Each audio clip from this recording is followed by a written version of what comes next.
Lobby, chef de l'État à Tamboli.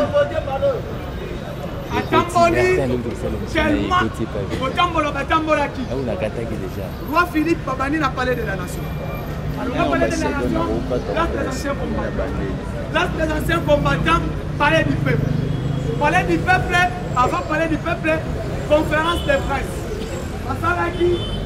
Après Kosolo, les deux sont entre les souverains premiers, pape, plus le chef de l'État, communiqué officiel, conférence. Les Alaki, chef de l'État, notre premier ministre belge, Herman Dekou, Odobenga, l'ami de longue date, il a fallu Tshisekedi Tshilo. Il a développé Aou. L'Obi n'a vu ça qui vit dans Aou. La Belgique a convoité les pas. Pendant qu'on protégeait le Congo, la Belgique a déterminé.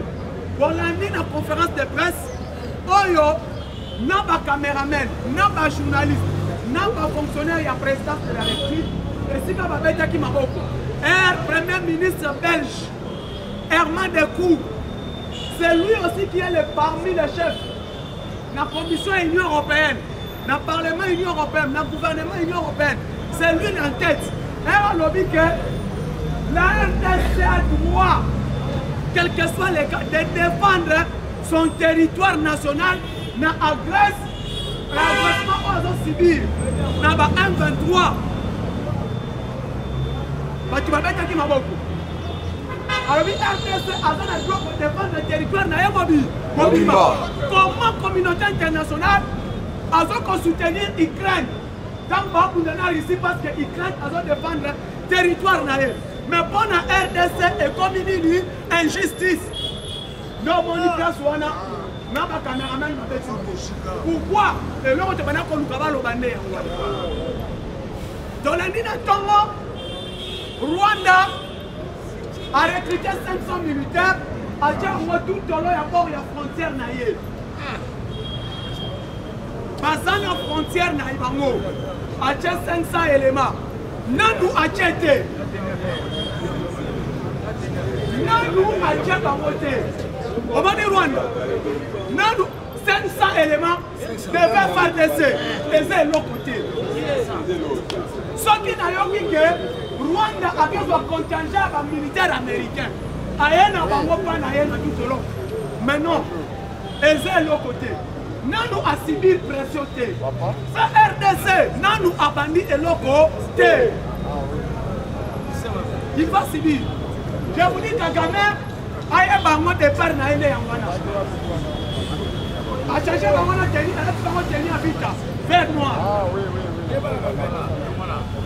Alors, si on vers moi, à la frontière, mais oui, à la frontière, on a la frontière, on a sauté.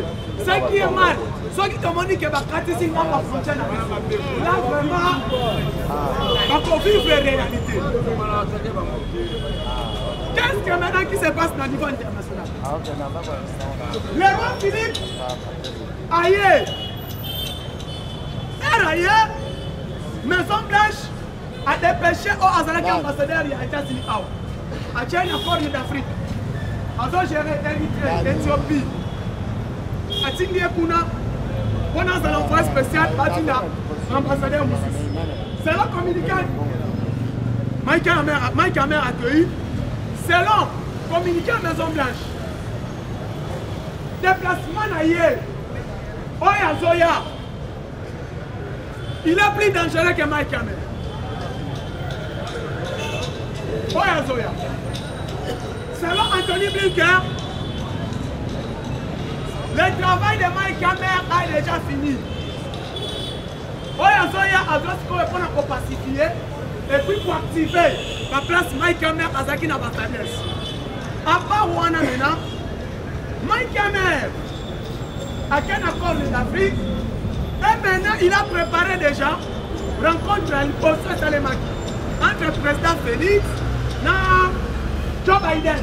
Les Alaki, dans le niveau d'Italie et puis dans le niveau de l'Europe. Troisième rencontre. ça là on a niveau de Maison Blanche. Donc après pas, sauf imprévu, première sortie du président Joe Biden en Afrique, ça sera la République démocratique du Congo. On a communiqué à Maison Blanche. Maintenant, le Rwanda, comme il était président, c'est lui qui gérait la sous-traitance de la communauté internationale et des États-Unis d'Amérique. Ceux qui communauté internationale au servir, ceux qui va l'envier à vous, bien, à tous les efforts est possible. Parce que si les présidents africains, par exemple, la première personne qui servira en Afrique pour les Mobutu. Mobutu servira Batouana dans le monde. Mais quand nous Maison Blanche, et ça qui est monsieur, pour toi c'est fini, tu dois sortir. Mobutu a qu'à moi. Et Mobutu a qu'à moi, tu as un discours à Mobutu. On m'a poignardé sur le dos. À comprendre. Mobutu pleurait dans 94 à Ebakate. Et Mobutu a salé tout. Avec ici ma conférence, a salé l'union sur tout. Mais les Américains, les Européens, les lobbies, à bout. Et c'est ça les services de l'État. Kagame va faire ce qui est temps. Les Américains, les Européens, et surtout la Belgique, puis les Anglais, na Commonwealth, va saluer fort. Bavi Rwanda va continuer na Commonwealth. Nous avons un intérêt dans Bango. Et aujourd'hui, intérêt à Kagame, puis la diplomatie a Félix Tshisekedi à bout. Là, nous avons unité.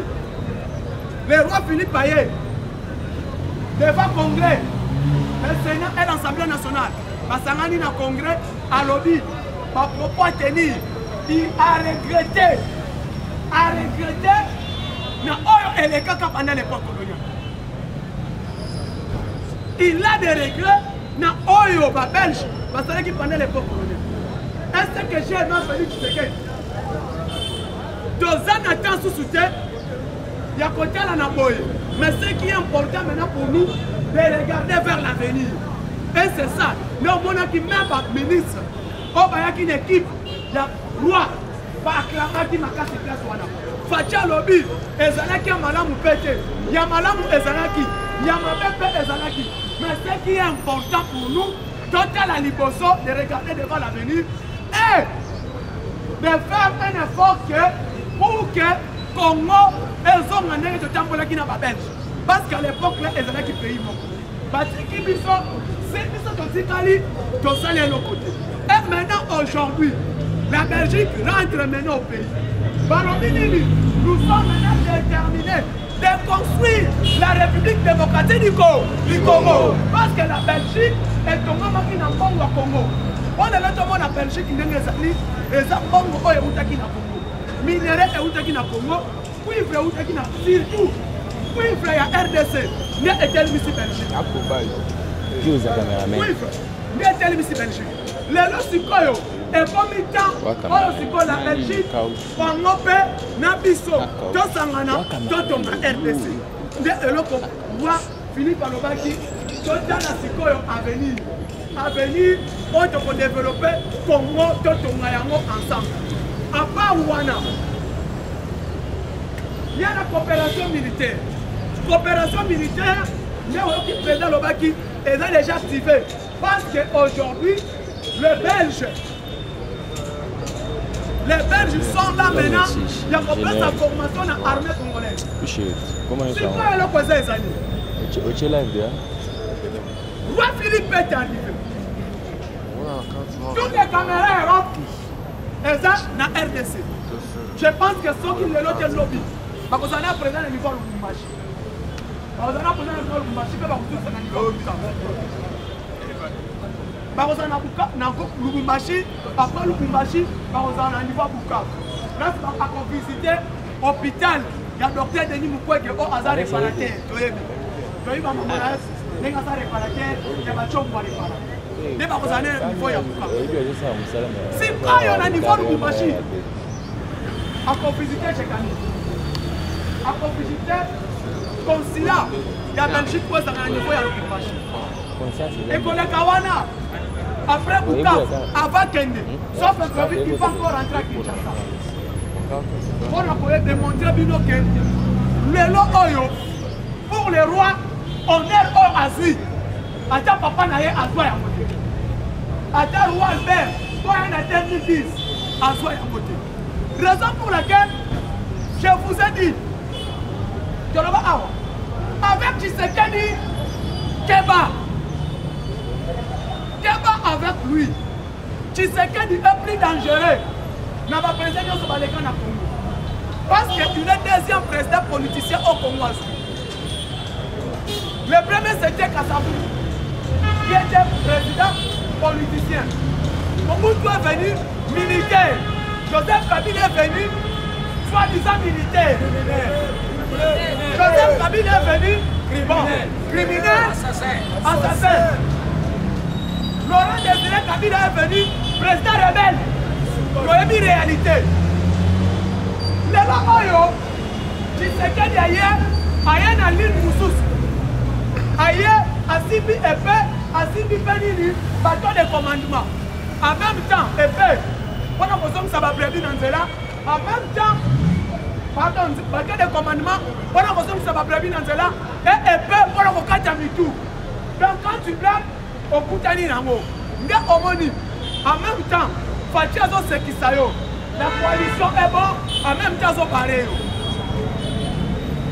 Ndebomoni Sikol, Roi Philippe Alobi, moi avec le président actuel, nous sommes de la même génération, donc génération 60. Génération Samoko, avec l'indépendance que maintenant Tshisekedi est là maintenant. Qu'est-ce que maintenant il a apporté? Tshisekedi a soigné d'abord la diplomatie sur le plan extérieur. Donc Félix Tshisekedi, sur le plan extérieur, il apporte la politique nationale. Il n'y a personne qui ne peut pas que Tshisekedi n'a volé diplomatique, n'a volé politique interne à pays. Avec l'union sacrée, événement d'amour, depuis hier, toute l'union sacrée, ce n'est que de merveille. Donc on peut savoir dans l'action gouvernementale, l'union sacrée est arrivée. Sauf qui ont dit FMI, Banque mondiale, Banque arabe de développement, Banque africaine de développement, par lobby, Tosali par étude, on a fait des contrôles avec le gouvernement de Samarokon. Sur le plan et stabilité macroéconomique, demande réalisation d'amour. Sur le plan contrôle, demande réalisation d'amour. Sur le plan actif bancaire et sur le plan police, entre les dépenses, entre les dépenses et les recettes, réalisation et salaire. Parce que ce que Kabila n'a pas fait, Tshisekedi l'a fait. Aujourd'hui, c'est le seul et l'unique président au niveau Afrique à changer de classe politique. Malamoko, réalisation hier estimée, il a bouleversé la majorité parlementaire dans une année. Quand tu vas dire qu'il n'a pas d'espoir, à cause de la moindre ligne, mais Tshisekedi l'a fait. Suite, il y a la réalisation diplomatique et contrôle. Et aujourd'hui, dans le cadre armé, il est pas vivant. Il est pas vivant. Nous avons 547 officiers. Officiers supérieurs. L'armée, Kabila Tikeli Bisso par étranger. Et processus les Rwandais. Les Rwandais. Donc, Bandi Banda capitaine, tir général. Par nombre 547 effectifs. Il y a des officiers dans la carte armée. Au Kabila Tiki, les Rwandais touchent. Allez-y comprendre. Moutouandé Wana, Azara qui démontre. Donc, il coûte peut-être des Satan derrière. Dans Kabila. Mais du coup, Congo, Satan coûte bien. Pourquoi? Contrôle les deux salés. L'armée. Le président est déterminé. Tout officier armé congolais. En passant par les Fokan en matin, il doit être dehors.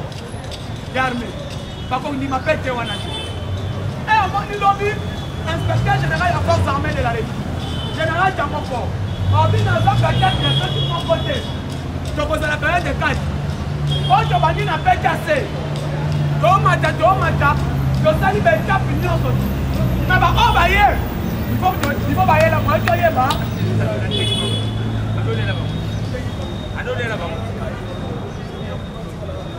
Alors, ce qui est dans un côté, tokozala mibale to 3 oyo tobandaki na se tosali nini tomati beshelo nyonso me bamosusu ndenge baya moye toyeba elingo loba nini wana inspecteur général ya force obakisaka ntango fort maintenant na Congo 17e siècle 1700 Rwanda ezalaki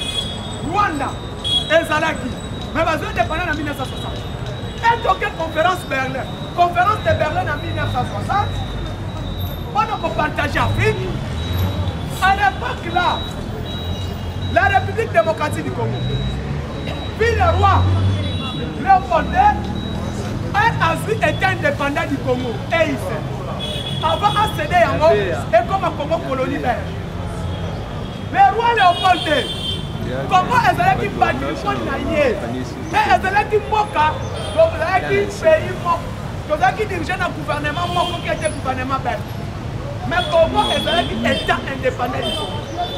Pour que de plus loin vous allez comprendre que la Belgique pendant cette époque la République démocratique du Congo ezalaki état indépendant du Congo ezalaki addition il y a plusieurs terres mais ezalaki état indépendant du Congo et va additionner yango ba tribu ba ethnique 475 ethniques au Congo pendant l'époque là il n'y a eu aucun ethnique qu'on appelle les Tutsis aucun ethnique qu'on appelle les Banyamulenge bazalaki te maintenant d'où est venu les Banyamulenge et d'où est venu les Tutsis congolais Tutsis congolais azalaka te toyebi yeke les Tutsis rwandais Tutsis congolais azalaka te foto yeba na contrôle baruberwa bauta wapi Radini ya Rugabu bauta wapi aye kama ministre na Congo ndenge nini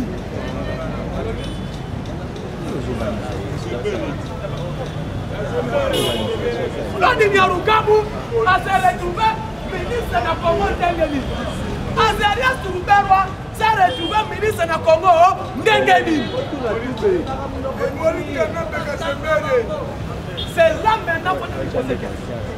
Ni à Rugabu à côté qui n'a rien à côté d'un gouvernement ministre, à diriger environnement, à diriger sport, à diriger Ndengeni. Azaria Turuberwa, depuis le gouvernement de mon gouvernement, Azalaka ministre d'État et la décentralisation. Il y a une administration congolaise. Qu'est-ce qui s'est passé? Parce que la division de la province mais Kabila a fait stratégiquement. Il n'a pas voulu diviser les grands kiffs. Atikamon Ndegezalaki et a vu géomètre à Congo, ministre d'État, décentralisation. Tout, c'était qui? Azaria Ruberwa. Des autres. Donc, il y a une conférence. Mais au Congo, donc il y a un dialogue. 54 dialogues que c'est le Minamboko. Et apporté à Congo, s'il y a dialogue, s'il y a réconciliation, on doit réparer et réconcilier avec nos anciens coloniales qui est la Belgique. Non, donc, pourquoi? Aujourd'hui, M23 attaque les Congo. Mais la Belgique est claire. CNDP, FDLR, tous ceux-là ne sont pas des Congolais, sont des Rwandais. Oyo Kabila est là. Parce que le roi Albert, roi Philippe, ailleurs, comme témoin gênant devant Kagame. Kagame savent ça aujourd'hui. Nakitana Mata, pouvoir dans la Rwanda à Bouo, bien. Parce qu'aujourd'hui, qu'est-ce qui se passe? Les entreprises, il y a ma Belge. Les entreprises, il y a ma Grande-Bretagne, l'Allemagne, ils ont journée dans Rwanda. Pour Kagame, il va continuer à récupérer le numéro à Congo, à piller, à créer ma querelle, à créer ma désordre, à y aller dans Barmen, à piller ma querelle. Et tu sais qu'il venait être à Sali Baïta, il a réconcilié le Congo avec tous les autres pays français. Sauf Kagame n'a pas voulu. Et tu sais qu'il a lobby, minéré wana, le Kobi Masuki. Et Félix, en Japon, à quelqu'un qui est plus loin. A dit Kagame clair. Le cas là. Donc on a une entreprise.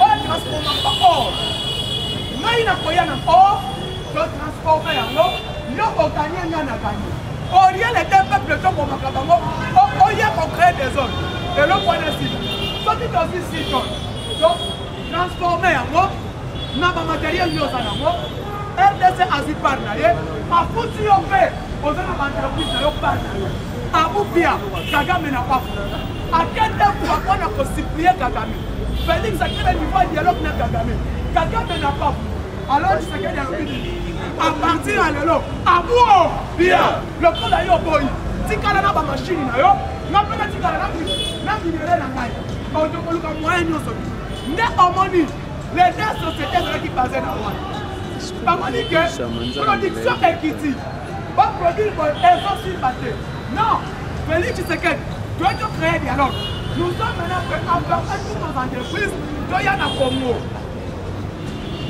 et ces entreprises ya banani sont des Belges, la Belgique et la Grande-Bretagne. Dès momoni, Félix Pachi a son équipe par vidéoconférence avec M. Tony Blair, au hasard représentant personnel. Il y a le gouvernement, il y a l'Angleterre. Parce que là, il va le dire que non, moment est fini. Maintenant, pour le Kamatoya, ce que Kagame est en train de faire, c'est lui-même. Parce qu'il y a une parce que c'était on a évoqué la RDC. Kagame on va nous faire la guerre parce que crise est beaucoup de niveau. Mais nos problèmes diplomatiques, il faut commencer d'abord la Belgique va aller en point allié. On renégocier tous les contrats. On doit renégocier tous les contrats.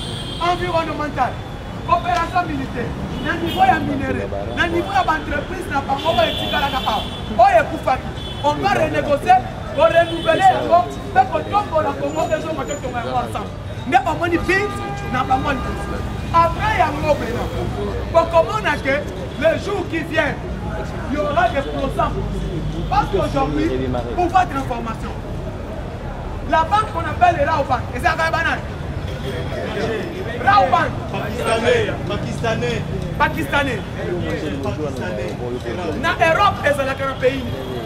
Dans l'Europe, dans le banque de pays. PGF Bank. Dans l'Europe, c'est un pays. C'est ça qu'on a en Gabon. Premier Equity Bank. On a banque américaine. Au moins, la direction générale de Kenya est à banque américaine. Ok, ici, Raobank. Abandi avec chiffre d'affaires, il y a 2 millions de dollars. Aujourd'hui, Raobank a un chiffre d'affaires actif, il y a 10 milliards de dollars américains. Allez-y, vers. PGF, Nani Aza actionnaire numéro 1 à Raobank. Kabila. Actionnaire numéro 1 à Raobank, Kabila. PGF Bank. Idem. Bolandi na RFI 5h30. À part, il y a un hold-up. Hold-up, pillage au Kabila Salaki. Maintenant, la justice française, et ceux qui battent au bazar cité, bazar impliqué, dans hold-up, on va piller qui nous Congo. Parce que les massacres financièrement dans Congo doivent être présentés devant la justice. Et refaire le but, nous avons tous les épreuves. Maintenant, nous sommes prêts d'affronter la justice avec tous ceux qui ont pillé les cours. Or, n'a pas encore à Kabila à piller. 60% pour Kabila. Et il va nous montrer ça. 60%. Parce que tous ces opérateurs économiques, libanais, indiens, pakistanais, sont que des gérants des biens de M. Kabila. Comme Fachi, il a fait fort. Il a combattu la partie minière. Oh, ça qui a Dan Petlet. Oh, ça qui a Teke Foumourou. Oh, ça qui a Ventura. Maintenant, ce qui reste de Fachi, il doit faire bras de fer fort. Et les Congolais doivent se lever derrière le chef de l'État pour contrôler économiquement.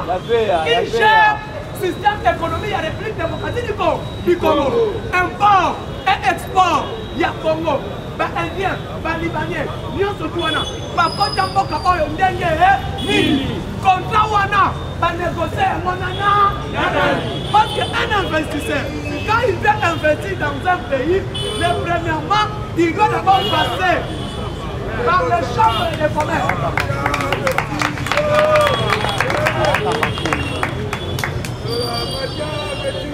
Il ne peut pas.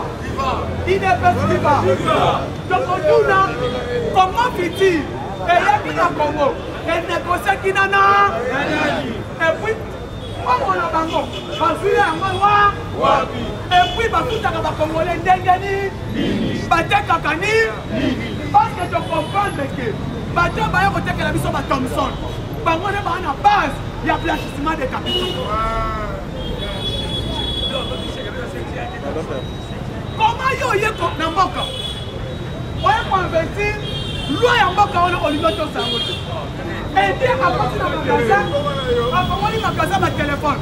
Ate ka chombo moko. Siko Congolais ate kani? Nini. Ate Kabila. Chom Kabila akonta ki abomi nyonso tu ya Congo. Soja ndenge nini? Congolais moko boye na kombo ya Libya.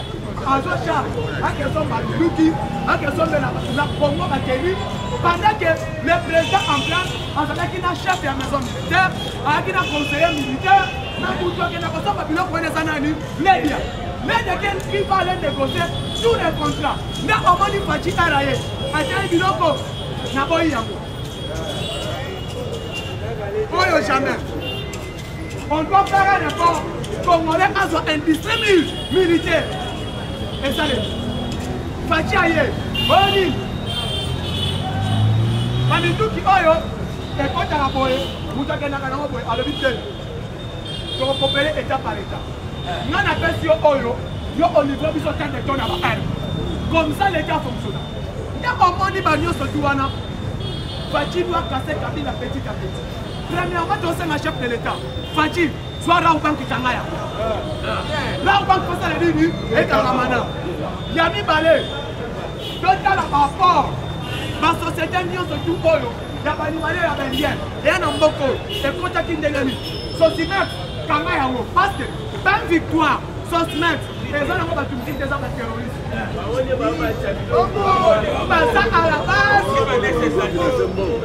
À la base, il y a des gens qui ont Congo et Mataclé. Par exemple, on a marché et l'État a d'autres se finance et ça start. Mais qu'est-ce qui se passe? Les lois y a l'autre que c'est là qui s'est 100 francs, l'autre qui coûte un mobile. Les deux autres, ça va pas monnaie. Dans autour de notre président, qui est Félix Tshisekedi. Dans autour de lui, les gouvernements sont malheureux. Par les organisations au monde. Marchand, les gens vont comprendre que Tshisekedi a fait des grandes choses. Il y a soutenir la biso, mon numéro plus 243 89 86 52 097. Plus 243 89 86 52 097. Et tu ne peux pas